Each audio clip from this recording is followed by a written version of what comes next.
I'm your host, Cindy Paulos, and I have a very, very special show today. You know, I love talking to people who are doing good things, and I have a room full of people who are doing very good things. And I'm also going to be talking by phone to a special person, Michael Bacchus. I have in the studio here with me Tenzin. Get to the microphone, Tenzin. Just say hi. Hi, aloha. Aloha. Tenzin's the niece of Lama Dhondup, who passed away May 28th. And 25th. Was it the 25th? And also now she's the head of the Pendy Foundation. And she and her special guest has come in, a fantastic Grammy award-winning flautist, Nawong Khechog, like ketchup.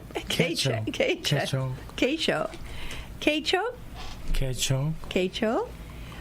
Wonderful flautist who was born in Tibet, left at the same time as His Holiness the Dalai Lama in 1959, and is here to also honor Lama Dhondup. How did you meet Lama Dhondup? Because I was in Maui with a concert, but I had head surgery, so I had to stay for 2 months, and Lama Dhondup said, "You can come and stay with me. Oh, I have a house. As long as you want, you can stay here." It's so kind. Yeah, well, you have so kind, absolutely. a lot of CDs out. How many? 6? Around a dozen. Around a dozen? And you wrote a book as well. Yeah, one book, Yeah. Awakening Kindness. A beautiful website. Thank you. A lovely website. I really like it. Yeah. And that's easy to find if people know how to spell your name. Yeah. Or just they can write Tibetan flautist. Uh-huh. Google with Tibetan flautist. And there you are. And I will say hello. Hello. You're going to be doing a special show this coming Saturday, happening at the Makawo Union Church from 7 to 9. And it's going to be a special tribute. And you're going to focus on what you do in all of your music and your words and your books. You focus on compassion. And it's the sounds of Tibetan universal love and compassion dedicated to Maui's late Tibetan, Lama Dhondup Gyaltsen. And so tickets are available at tibetanflute.eventbrite.com. That's tibetanflute.eventbrite.com. They're only $25, and it's all for a really good cause, the Pendy Foundation. On top of that, you can get tickets at the door. But I would not wait. You know, I'd get them in advance. I do want to, let's bring this mic over. I just want to say hi to Kathy Baldwin. Kathy Baldwin has been working hard, putting together so many things. You worked hard to put in a special little memorial gathering that happened just this last Saturday, and you're helping so many people, and you're helping this particular event as well, because you also knew Lama Dhondup, didn't you? Yes, I did very well. Yeah. It was a very touching gathering, and I felt your spirit, and everyone's there so beautiful this last Saturday. And, I am amazed when I think of the energy of Lama Dhondup was so humble. I mean, here's a man, you stayed at his house. You know how humble he really was. This man was, and you as a niece, this man was very low key, right? He was kind of, I'd say almost, Tenzin, that he was under the radar. And yes. A lot of people didn't even know what he was doing. No. And that he was raising hundreds of thousands of dollars for Tibetan refugees and dedicating his life to teaching and helping. Yes. That's for the past almost 30 years, that's what he's been doing. Yeah. Helping people, helping refugees. Well, I'm going to play a little music right now.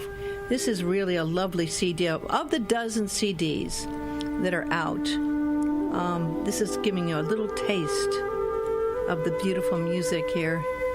Oh, isn't that pretty? Nawong Khechog is in studio with Tenzin and Kathy Baldwin here, and we're going to switch hats. And why don't you sit on over here now, Tenzin? Yeah, and we'll just play musical chairs here. We'll move you all around here. That's just lovely. This is the CD that came out. This is one called Compassion. Let's see. This is from with Carlos Nakai, Music as Medicine. And this is also interesting, Nawang. They are finding and doing studies that indeed music is very healing, as you must know, because you focus on music is healing quite a bit, don't you? Yeah. This album especially, I use the mantra or the inspiring phrases of medicine Buddha, means enlightened being who is specialized in healing. So that's really works with the music and medicine as the album's name. Well, and I tell you, if you play this music, as we are right now, it puts you in a meditative state as well. And that music like this really can actually change your brain waves. They've proven and done studies, and they've actually found that when you're listening to healing music done with that intent, that there's actually a change in your brain waves. Mm-hmm. So I have to thank you for the healing work you've done on that. Thank you. You came from Tibet, and where did you start living? I know you live in Colorado right now, in Boulder, I believe, right? Yeah, Boulder, Colorado. But I came through India, Assam, Musamari, and anyway, I end up in Orissa, so that's where my family still live. Where's that, Orissa? Orissa. It's a one-night train journey from Calcutta towards South India. Oh, in the south there, yeah. And you were telling me, I was amazed. I was not aware. Had no idea that there were, at the time you left, 100,000 people left Tibet in 1959. And then that left behind how many people in Tibet at that time? Around 6 million Tibetans, and only around 100,000 able to escape. At the same time, when His Holiness Dalai Lama escaped into exile in India. And it took about, 2 days to get out? You had to go over the mountains, those snow-covered high, very, very high mountains. Not 2 days, but my father, it took... My family, anyway, it took them like 3 years to get to India. Wow. So many people, they took a year or 6-8 months. Yeah. Well, that's amazing. It's a long journey. Yeah, I know. And by foot. That's by foot. Wow. So at that point, then, you lived in India for a while. With nothing. Basically, you only had what you had on your back when you left, right? Yeah. And but the India government and people of India have been extremely kind to us, and they fed us. They gave us a place to stay, and they gave us fields to grow corns and all kind of Really? things. Yeah. I wasn't aware of that. India government is, and the people and government of India has been extremely kind. Is that where you learned how to play flute? Yeah. Yeah. So what is difference with the Tibetan flute? I mean, we all know there's all kinds of different flutes, but what's the difference with the Tibetan flute? Well, Tibetan flutes are made out of bamboo or some wooden. Traditionally, most play like a whistle flute, that way mostly, but the more professional ones, they play transverse flute made out of wood or bamboo. Have you seen the Hawaiian nose flute? I think I used to have one. Yeah. It's a different sound, isn't it? Yeah. It's used. Good. Yeah, when you breathe through your nose, and it's. I mean, it's pretty different than other sounds. But every flute, even on the CD you did with Carlos Nakai, the Native American flute is also different sounding, right? Yeah. Quite different, but it's also very similar sound in a way. What I play, and our Carlos Nakai, the Native American premier flautist. So we play kind of similar sounds, so it works out when we collaborate together. I think the flute is very close to the sound of the soul for me. I love the flute. I'm a frustrated flautist. It's- I play a little, but my sister's a concert flautist. But the flute is because of the breath, coming from breath, which is spirit. The ha, here, we call breath ha. And that ha spirit is the living life. That breath is the spirit of life, right? Yeah, if I breathe out and if I can't breathe in, I'm a dead mate, right now. Yes. So that's how it is, that's so important. And how did you, it's a long way from where you came in Tibet to India to Colorado to here, to be able to make these CDs, and to be able to be going on tour and getting nominated for a Grammy a couple of times. That's, you've taken a very interesting route that got you to this point. I'm sure there's a lot of blessings involved, but what were some of the key points that brought you to that point where you could do all that? Actually, I really don't know. But it's some blessing from the higher force, His Holiness Dalai Lama, and we call it triple jewel. Triple jewel? I'll take a triple jewel. That sounds good to me. Yeah. So, you played with his niece, His Holiness's niece, on one of your CDs, or she participated in one of the CDs as well, didn't she? Oh yeah, that's we did a program last year and doing again. It was 10 July. His Holiness Dalai Lama's sister's daughter. So she read different parts of His Holiness biography, either from Freedom in Exile or Land of Snow, or what you call My Land and My People. So she read excerpts from different parts of the book, and then I created the music, and she also provided certain images. So we put it up whole show last year, and we're doing the same this year. So was it done? You actually did it live? Did you do? Was that in India, Dharamsala, or where did you do that? in Connecticut. In Connecticut. Well, how wonderful! Yeah. That's fantastic. I know His Holiness was going through treatment a few years back in America. He just turned 83 July 6th, and there was really some wonderful celebrations, but he's not traveling as much now. And there's a lot of people concerned about what's going to happen if there's going to be a Dharma heir. He said that he's not going to say that there's going to be a traditional reincarnation of the Dalai Lama for the Chinese purposes. So, well, I will make you simpler. Okay. His Holiness Dalai Lama is going to come back as long as Tibetan suffering is there. The China occupies Tibet. His Holiness Dalai Lama is going to come back. Not only that, His Holiness is going to come back as long as there is a suffering in the world.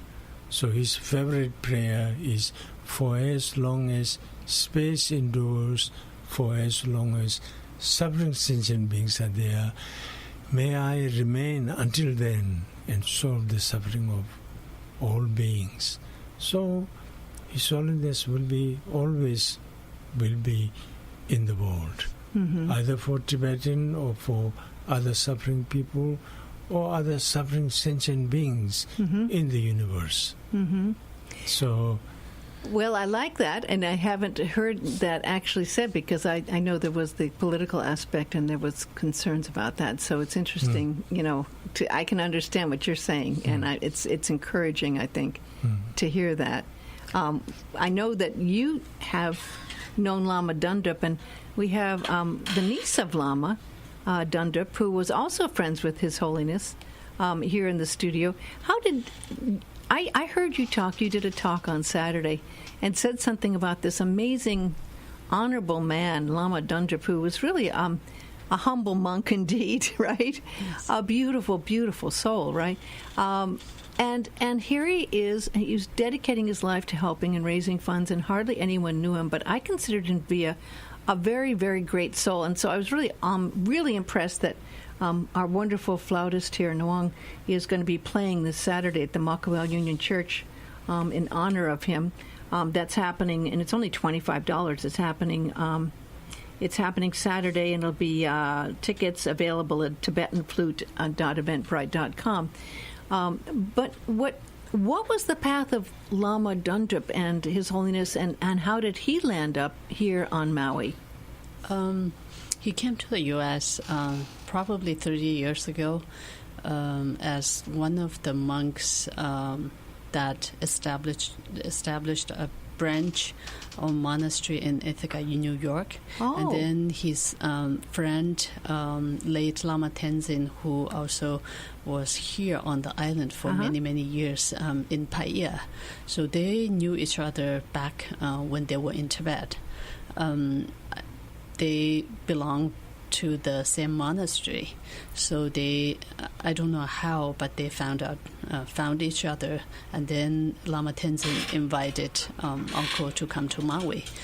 Ever since then, he's been traveling back and forth between Maui and India. And many people may not have known his name, but one of the largest events that ever happened here on Maui was when His Holiness came. And what an honor. That was such a huge event that happened. And Lama Dhondup played a huge role in that happening. And yet, then again, he kind of stayed in the wings, not telling anyone and still doing his work, right? Yes, yes. And a lot of the money raised has been going to help the Tibetan refugees and for people to adopt, and support Tibetan refugees. And as Nawang has said, there's many refugees that are still struggling and suffering, and it's just so beautiful to see people like Lama Dhondup and Nawang being able to make it to the point where they could survive and get by, and then teach and help and give back and be of service. And you too. Now, you said Saturday that Lama was from a family of 20? Was it 20? Yes, 20 siblings. 20 siblings. I can't even imagine. How many are in your family, Tenzin? 4. Oh, okay, that's more manageable. That's a little more manageable. I can see it. And of course, you were very, very close with Lama, and you were there when he passed away on the 25th of May, and you followed him. He had pancreatic cancer, and a lot of people didn't even know. I mean, I know it was shocking to many people because they had no idea, because he was doing his work. He was gardening, he was helping, he was teaching, and he was running around. But he has a legacy now, and that's part of what you're doing with the Pendi Foundation, I assume, right? Yes, yes. How would you like his legacy to be known? I think by continuing what he has left, and we still like to appeal to all the past sponsors of Tashi Pende who have been supporting us for so long, for so many years. Continue supporting us. As long as we have enough support, we can still help the refugees back in India. And I know that Nawang's been very generous and very kind, and has offered partly to do this in memory, the event on Saturday, in support and because of your love of Lama Dhondup. Yeah, sure. Yeah. And I want to make sure that people know that this is not just a concert, but this is a benefit concert. Mm-hmm. To benefit for the Tashi Pende Foundation, which is started by Lama Dhondup Rinpoche. I call it Lama Dhondup Rinpoche. So it will benefit so many Tibetan refugee kids, individuals, and Tibetan refugee monasteries and nunneries. So it will be great benefit. How many Tibetan refugees do you figure there are now? More than 150,000 refugees. Wow. Around the world, mostly in India and in Nepal, fewer in Bhutan, and now spreaded everywhere in the world. Are they able to maintain their culture and their understanding of the language? And I know you go to Tibet now and you don't hear Tibetan spoken hardly at all. There's been a lot to quelch that. You don't hear a lot of Tibetan music. You hear Chinese music blasted on the streets in Tibet. People aren't aware of that. I know when I went 20 years ago, I expected to be like pictures I'd seen in movies and books I'd read, but instead it was a little bit like Beijing, and it was very sad. And you didn't hear a lot. So how does that spirit of the culture and the language and all that be maintained? You know, one thing, when we came into exile, His Holiness Dalai Lama came to exile along with many dignitaries, Tibetan officials and lamas. But the first thing His Holiness tried to do is to establish Tibetans their own school. He requested to the Indian government to have a Tibetan refugee school. Mm-hmm. And then secondly, to have Tibetan their own refugees, monasteries or nunneries, so that they can preserve their spiritual culture. So that's how we preserved our language, our literatures, and Tibetan different aspect of traditions. And then, of course, spiritual tradition, which is the heart of Tibetan culture. And your music. I mean, by playing your Tibetan music and doing your healing and the medicine work and the healing, that keeps it alive as well. I was watching a video of his birthday, and he was in Ladakh. His Holiness was in Ladakh, and he said he's going to take some of the schools and start the different monasteries there and make sure the culture is kept alive there in Ladakh as well. So there's so many people there too. It's a big job, but I think His Holiness was he's a very, very special being to be able to reach the world with his love and his kindness and his sense of humor and people understanding his compassion and his peace through this amazing individual. Mm-hmm. And also I must make one point clear. When I came to I don't remember exactly whether I said it or not because of my brain surgery. So I had a brain surgery in Hawaii, and Lama supported me to stay at his house, second house, that as long as I want to stay. So Lama really helped me. It's amazing.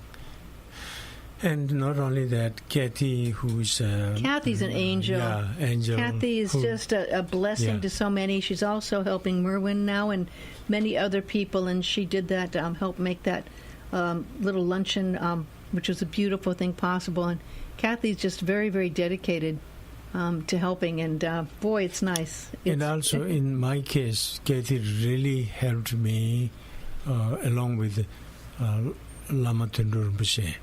Mm-hmm. And now also we have Lama's niece, Tenzin Dadze. Yes. Dadze means beautiful moon, and she's a beautiful moon. What a lovely name. A beautiful moon indeed. So she's helping me, feeding me, and taking care of me, and really trying to do the... how to say... service? To take care of the Lama's... legacy, you know. Yes. So Tenzin Dadze and Kathy, they are working together. How beautiful. Yeah. Well, I want to thank you. I wrote something for Lama Dhondup after the service, and I'll read that at the end. But I did want to thank you because you're just doing beautiful work, and I love your music. It's lovely, and people can go to your website. What's your website? Sorry, I forgot. Okay, please. We must mention this. What? Sal Godinez. Sal Godinez on piano. Piano Sal is a great wonderful pianist. pianist. Wonderful person. Yes. I met him the other day. So he will be joining Thank you. for this beautiful benefit concert. And please make sure this is a benefit concert. This is not a concert to make money for anybody. Yeah, and that's going to be this Saturday at the Makawo Union Church, which is lovely, Yes. beautiful place to play. Yes. And please, people, get your tickets, and you will be glad you did. It's going to be a memorable night. It's TibetanFlute.eventbrite, that's BRITE, TibetanFlute.eventbrite.com for tickets. And if tickets are available on And I at the will door. play flute as well as I will play Tibetan longhorn and Oh. my own creation Tibetan and Aborigines didgeridoo and Really? American trombone. that Really? kind of what is called universal horn. So I will play that and maybe some ocarina, which is the origin of the flute. So some overtone chanting, Wow. some universal compassion prayer, as well as I will share some of the Tibetan culture about how we can nurture our heart and become more universally loving and compassionate. Well, thank you so much for that. I can't wait to hear that. That's beautiful. It's beautiful seeing and getting a chance to talk to you. Thank you. I just a lovely, lovely reflection of the moon. What's an Tenzin? Thank you. Lovely seeing you, and congratulations on the great light and love you'll be carrying on the tradition of your uncle. And with the Pende Foundation. Thank you. And I'm Thank sure you'll you. be there Saturday as well. Probably say a few words there as well, right? No, I won't be. Oh, you won't be talking? You talk so beautifully. I thought you might. Thank you. Okay, thank you. And Kathy, you are the beautiful moon of Maui, I must say that. absolutely true. Absolutely. That's great. Well, I'm going to finish the Facebook Live. And Terry Freitas Gorman made it in. I was expecting you an hour ago. We're going to switch seats here. Come around here. We're going to play musical chairs here. And, yeah. Get your poem. Oh, am I reading a poem? I'm so very shy about this. It's okay, beautiful. Kathy's pushing me to. I'll do it. And I'd love to have this with some of your music behind it. I'm doing Sure. a new CD. Sure. But I'll explain the background behind this as we switch chairs here. But what happened is at the talk, I've always felt spirit in wind. That's the way spirit and souls speak to me. And I'm an air sign, so I feel it in the wind. And while we were sitting there, I noticed this wind. And when wind comes from spirit, this is more like a cloak or a robe that comes. It's a wide blessing wind. It's not like a wind. And I felt that. And you were talking at the time, Tenzin. So anyway, this poem came to me. Leave the door open to the place where you'll now go. What's left here on this earth are just the traces of your soul. Leave a thread of light behind so we can follow the path of light that enlightens our ability to find the simple purity of your true peace of mind. Leave the doorway a little open so we can see glimpses of the higher realms of heaven and the sounds of your spirit's frequencies. And if your memory lingers in the people that you've touched, let their thoughts of gratitude fly on the winds that the prayer flags that you touched. May your journey on be blessed by all you came to know, for yours was the life of such a sweet, sweet soul.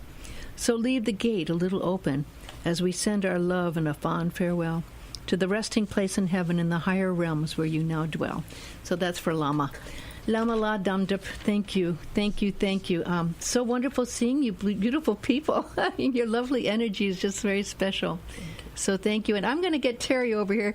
We were expecting Terry at the beginning, but you always have to be flexible. So I'm trying to be a little flexible and get Terry on now before I wind up, because Terry's going to talk a little bit. And we will, do this. I will mention it one more time. It's this Friday. Don't forget Makawo Union Church. Saturday, Makawo Union Church, and that's going to be from 7 till 9. And get there a little early, and there'll be a beautiful gathering of people. You'll love the compassionate, healing energy. TibetanFlute.eventbrite.com for Saturday. Tickets are just $25, and this is all a benefit. And that's TibetanFlute.eventbrite.com. Thank you, Kathy. Thank you, Nawang. God bless, Cindy. bless. Thank you. Thank you. Thank you, Thank you, Tenzin. Cindy, and everyone.